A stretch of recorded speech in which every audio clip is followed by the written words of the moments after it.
Hi, I'm Dan. I work in IT and I was looking at solar through Super Quick Electric. I was looking for a solar solution.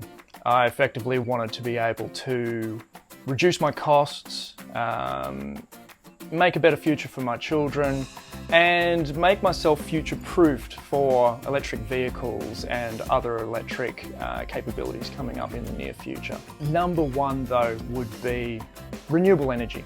I really want to reduce coal fire. I want to be able to leave a legacy for my kids, as naff as that sounds. I want to make sure that I leave the planet in a better place for my being here, not in a worse one.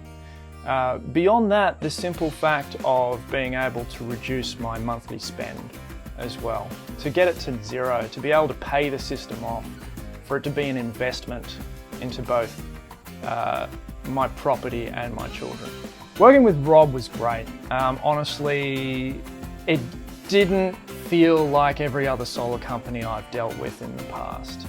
Most are street walkers, door knockers, just sit on the phone and want to push to you.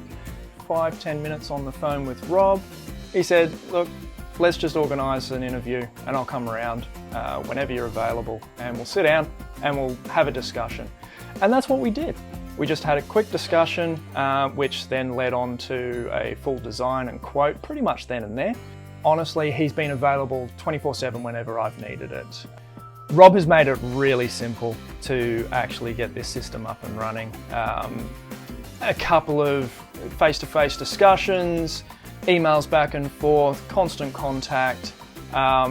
I didn't have to deal with any of the regulatory bodies. I didn't have to deal with council.